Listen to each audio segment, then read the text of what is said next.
Good morning. I was just adjusting my camera a bit here. It had too much space above my head. Good morning. Good morning. It's Wednesday. I think it's Wednesday. Yes, it is. It's Wednesday morning. It's 9 o'clock, and I'm here for Norma Talks. Today, I'm going to talk about a topic which I actually explain to my clients, especially my tarot clients, just about every time is a new client. There are two parts to us that are interacting with the world every day especially when we're encountering somebody else. And that is our mental side, where our thinking occurs, all about putting together anything. Must excuse me if my voice is even worse today. I just had another treatment 2 days ago, and I'm now suffering from what I now recognize as the after effects, which I won't bore you with, but one of them is my voice gets even more hoarse, but I'm determined always to carry on. So here we are, carrying on, and after a while, hopefully the croakiness and everything disappears.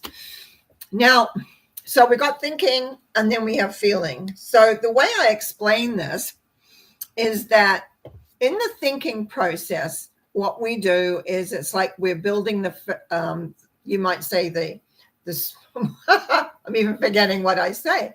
Is we build the structure of a house. Let's say we're building a house. We put the framework up. That's what I'm getting at. The thinking is the framework.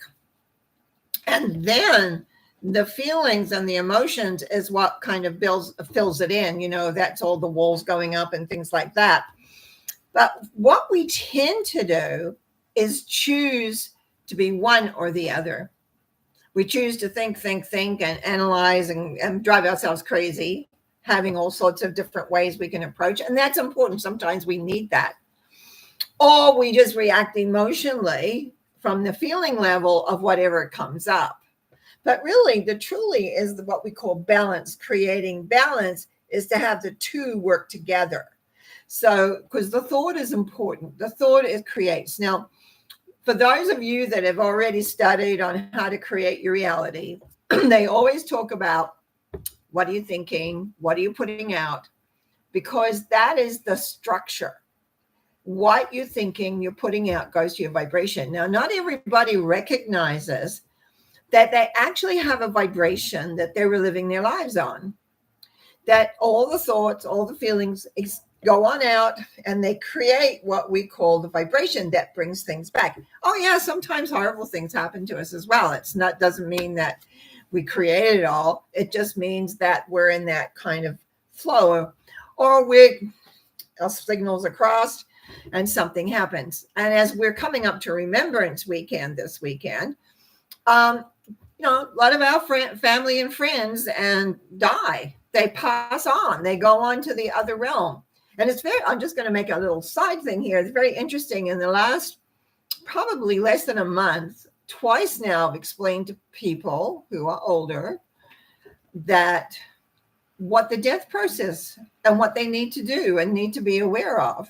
So I found that's interesting. I knowing people now are getting ready. And neither of them one wants to go and one doesn't. So it's so interesting. But anyway, this is another element, this little side trip regarding thinking and feeling. How I used to teach this was that every second we're having the thought. We may be aware of that thought or we're not aware of that thought. And that thought is going out to create our vibrational rate. The vibrational rate is what we kind of end up having happening.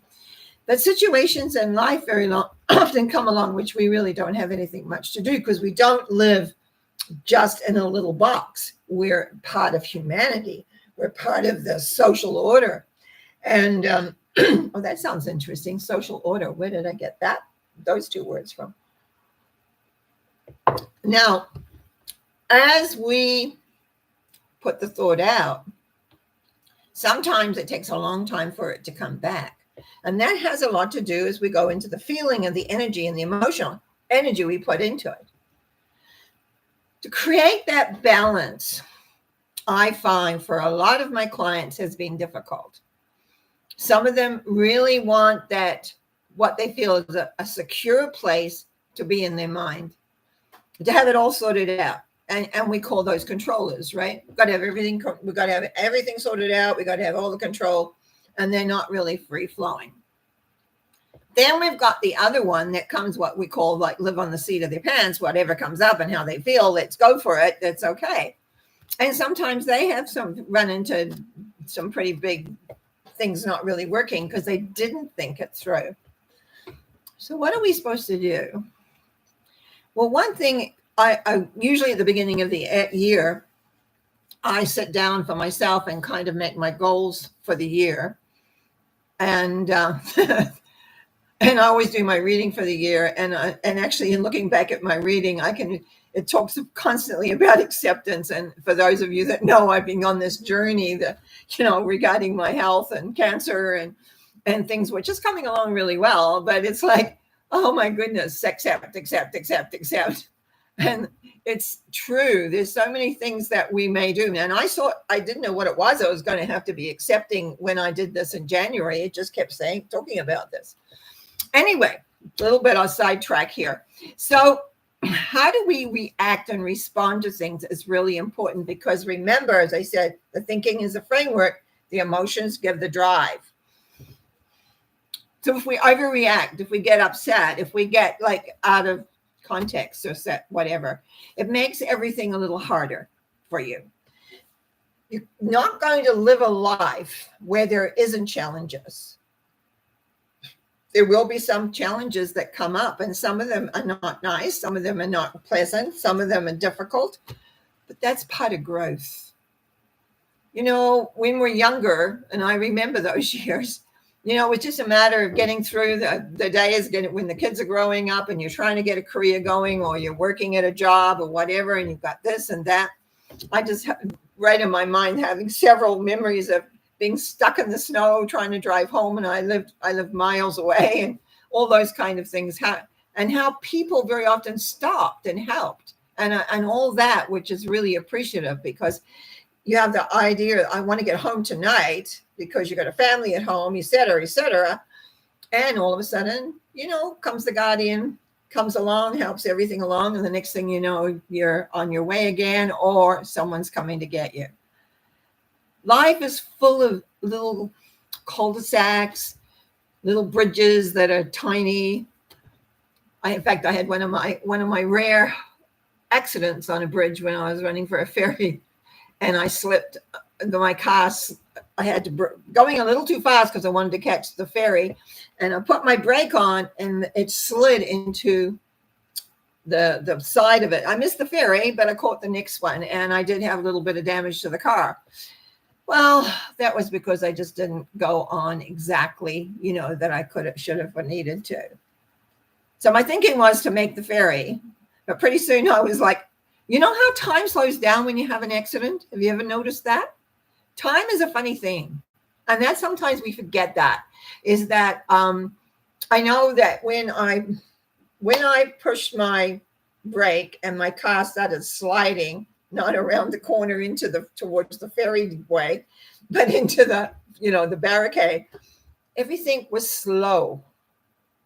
It was like in slow motion. And that's what happens often when things are happening, and everything sort of slows down and goes into slow motion. And again, what is your thought? Is you going panicking, or are you going, okay? And I was like, I knew I was going to miss the ferry. That was a given, but I was first on the next one, so that worked out all right. But it's like, did I set that up? No, things happen. It had been raining. The wood was wet. The floor was wet. I was going too fast. I should be going slow, but I really wanted to get on that ferry. But anyway, see how things happen. I wanted. Now that's my emotion. My emotion was ruling. Then my head wasn't. My emotion was get on that ferry because we got to cross the river. And I was going to get to see my accountant who was on the other side.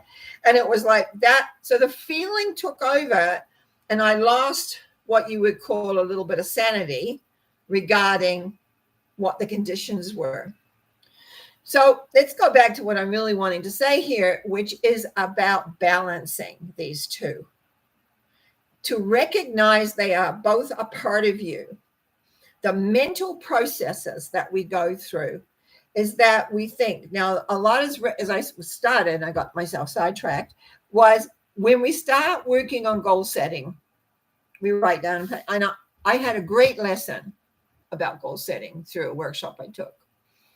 And I should remember the person's name because they're one of the authors of the, oh gosh, I can't even remember the series of books that they wrote, but a lot of books about. Anyway, I was at this workshop and I always thought I was good. Every New Year's, I sat down and I wrote out my goals of what I wanted for the year or even further.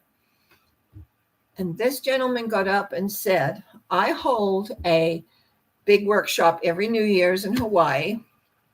And no, I didn't go to that.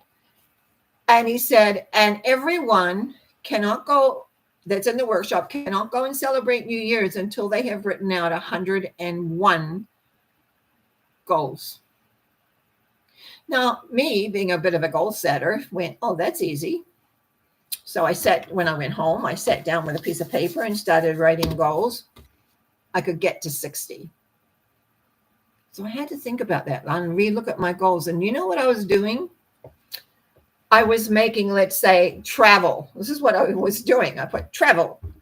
Didn't say where, didn't say anything. So I went back through all my 60 goals and found most of them was almost like a title, and I hadn't done subtitles. I hadn't put where I wanted to go. I didn't put how that, where and whatever.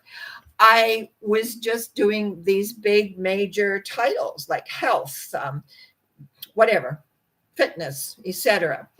But didn't say what kind, didn't say how, didn't say the results. Well, by the time I went through everything twice, I finally got to 101 goals. But it was not easy. It was not easy because the majority, and I always figure I'm just like everyone else.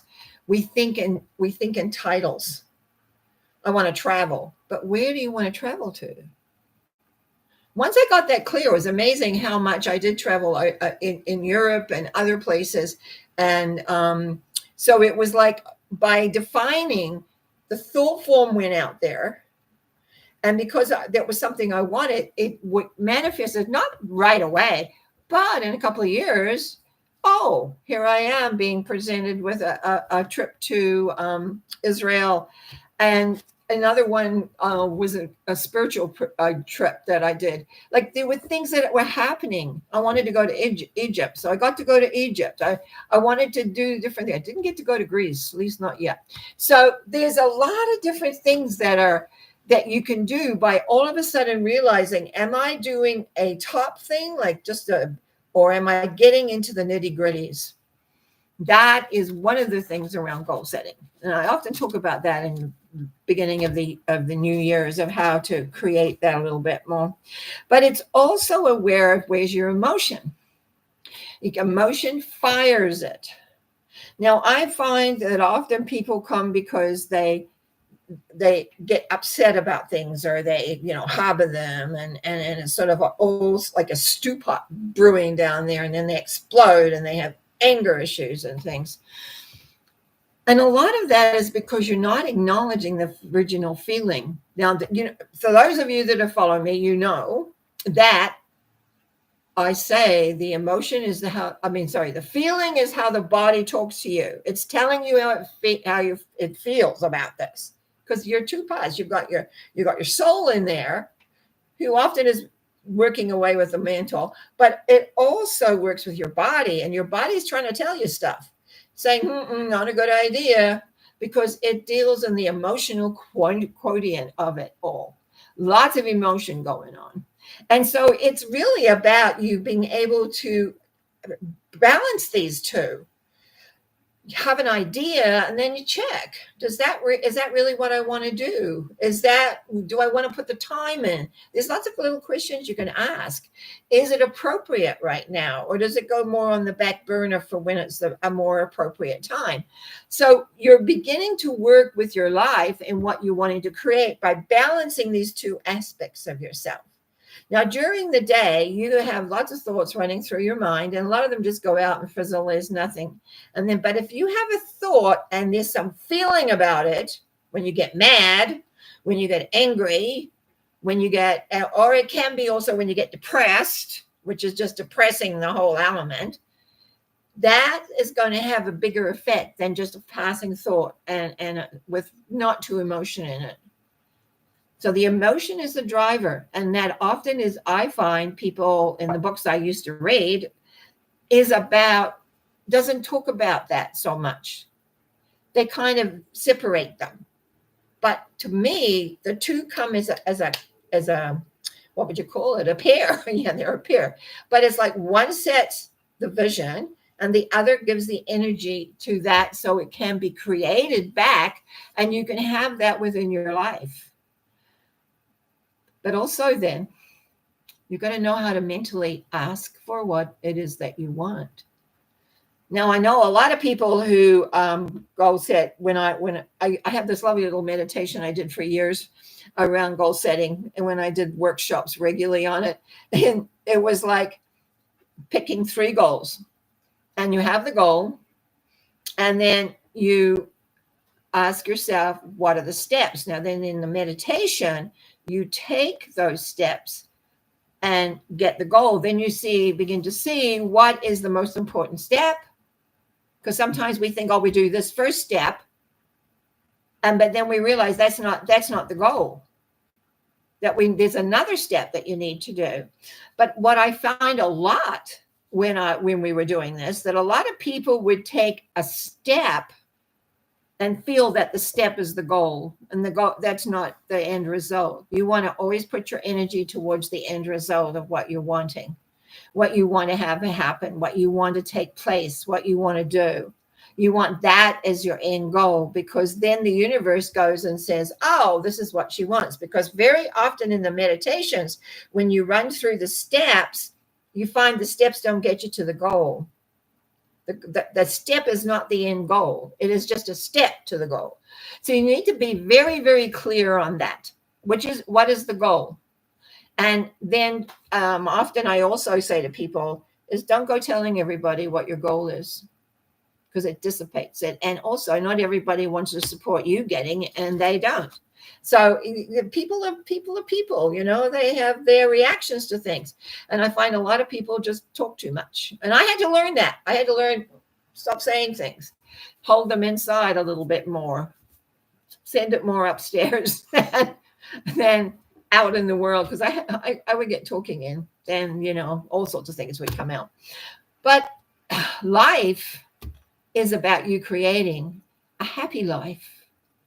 A time where the mental and the feeling elements are working together so that they're balancing. I talk to myself a lot. And now that I'm older, very often, I find myself, I'm my own cheering section. I have to cheer myself because, I've been going through quite a bit with this health crisis. And it's like, come on, you can do this. And right now I'm just finishing up. Well, I did the last session for those of you that have been following this. And now they're going to I start in 3 weeks, what they call maintenance. So we're going to see what happens in maintenance, because now I know when certain things happen, I'm having a reaction to the treatment. And I had to have 4 of those. Now that was done on Monday. Then today is Wednesday. And very often the second, third day, usually I sometimes don't feel so good as I would like to feel, but that's okay. I have a cheering section for myself. I make sure that things around work for me. And those are all parts of knowing and understanding yourself. Now, as a 20, I'm going to go through some ages here. At 20, you're just beginning to find out who you are. There's a big shift at 30, and it's around your birthday. I was just getting ready for a session I'm going to be doing next week, and I was just noticing this person is 30. And at between 28 and 32, there is regarding your name. I should actually, sorry for saying I should. I will. When it comes to your birthday, you write down your month first, the month, then you write the day, whatever that is, and then you write the year. And you bring it to the lowest number. So if you were born in December, it actually is a 3. If you were born on the 21st, then it would be a 3 also. And then depending on the years, let's say, I'm just trying to think, let's say you were born in 2003. So that's a 5. I didn't want the 20. I'll make that 21, 23, which that's another, keep saying the same. Okay, will work. Anyway, between 28 and 32, there is a vibrational change that goes on from the month to the day. Now, the way I wrote this, I'm going to make it 19, so it's a 1. You're going from a number 3, and you've got your birth path, which we're not going to talk about right now. You're going from a number 3 energy, which is a lot of energy out, and which is great because you're younger and you've got lots of energy.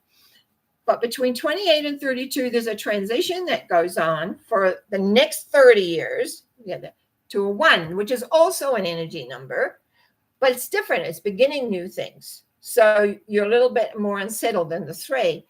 And then when you turn into 60, from 58 to 62, you would be changing into your 5. Again, an energy. It's interesting. I wrote energy numbers for each one of those. You need to know your cycles. You need to know how that's fitting, because very often if you're in the middle, now I've had a number of people, more women. Yes, I read for more women than men, to around 55. Now I warn them. It's like warning them. Women's and men's at 55 start beginning a transition. And very often, and I always say to my girlfriends, oh, that person, it could be an actor, it could be a person we know. I said, oh, he's in his 50s. Well, how do you know? I said, men's bodies in their 50s thicken out. And just take a look. I smiled when my son turned around that age. And yeah, right on cue, began to thicken out and take on that more solid male look. Women, unfortunately, have more, because they're going through, because we know that women have menopause, but men have the same thing, around the same time, in those middle 50s there somewhere. And so it's like women go through more emotional things. But it's understanding cycles, and it's not the end of the world, because things change. All of a sudden, whatever's going on, you're past it. And once you're into your 60s, there's a whole lot of shift that goes on, and you don't really have another huge, big change until you're in your late 80s, which I'm not there, so we're okay there. But also, I didn't talk about the birth path, but we'll do it another time. But I want you to be aware there's patterns, and it's like you're needing to understand, how are you thinking, how are you feeling? What if you're being a real mental person, controller, needing to sort everything out in your head to get real understanding of what it is, and the feelings have been suppressed? Then there comes a time when all of a sudden, all these emotions start coming out. And you have no awareness of what to do with them or hold them, because all your life you've suppressed them, because you've got to stay sane or in control. Usually it's about control. But those feelings are still always there, always trying to break through, trying to say, listen to me. And that's why there needs to be time, yes, for the thinking and the processing and the understanding, that building your framework. But then you got to feel it. Does it feel right? Is it working in the right way? Is this going to get me to where I want to go? Now, how did I learn a lot of this? Was through, of course, my tarot. And I just wanted to touch in, I nearly talked about that today, and I will again another time for sure. I learned a technique where I read for myself. I read for myself pretty well every day for a lot of years, close enough to every day. I began to understand more. I was taught by a teacher for 3 years, off and on a little bit there. There were some gaps. But I took the basis of it and I began to work with it, as always, my way, and began to take what I got and learned and began to add to that so that it helped me understand what was going on in my life. And I began to learn, just get out of my head and listen more to what was going on inside. And that's where I began over the years. It didn't happen overnight, believe me, but I began to recognize the importance of being able to name your feelings so the body feels heard. I began to realize that if I wanted to change a thought, I better do it quick and not let it take its root, because once it goes out, it kind of grows. There's a lot of, we as full of potential. We are full of absolute potential to grow, to become, to know. But if you are trying to just work from your mental side, you're going to run into, if I was going to say hurdles, you're going to run into all sorts of things, because the emotion that is being suppressed has to come out somewhere. It leaks out. It will create crises around you, where in fact, if you're very aware, then you can put those crises out very fast. So to me, having that mental and emotional aspects balanced and both given recognition as being the spearhead of the vibration of your life. Now, to hear that? The vibration of your life, because that's what creates it. Now, I know a lot of books will say it's how you think, it's how, got to have all that correct. But and they ignore the feeling level. The feeling is the driver. When you put your foot down when you're driving a car and you get gas and you go faster, that's the emotion coming in. That's the push. We need to feel what we want to do. We need to feel excited and happy and all those emotional things, because sometimes we have disappointment in our lives. How do we grow if we don't have disappointment? How do we grow when someone we cares about passes over? With remembrance coming up, I was just thinking about all the people I've lost over the years, and I haven't really lost them, because they're there. They've moved on, and and that's the avenue of our lives. A soul, as far as I'm concerned, is eternal. And that's one thing I've seen. I've been privileged to go back and see where souls come from. I've been privileged to see souls in different aspects of all sorts of different configurations as the soul is moved through, and then why they're here on planet Earth right now, trying to understand this world. I've been fortunate. But I do know, if you really want your lives to work, the balancing part of this is between the mental and the emotional. And thank goodness, in the process, I learned all these different transformation elements, so that when people do come to see me because they've got a crisis, or they just want to feel better, or they want to start creating whatever, we can clear out the debris that's been picked up. And it's great, because we can get to places now where perhaps we couldn't before.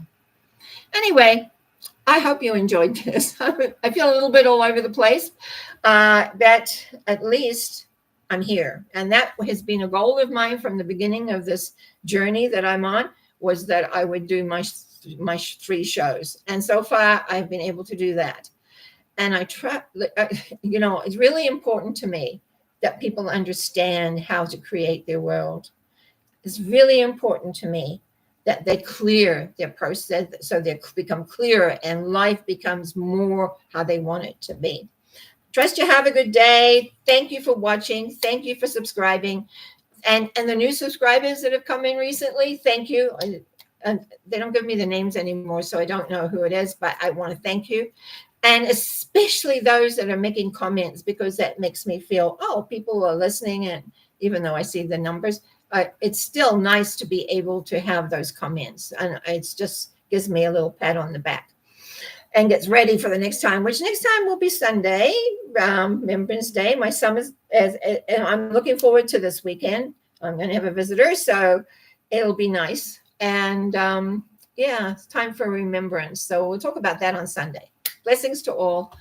Enjoy. Bye.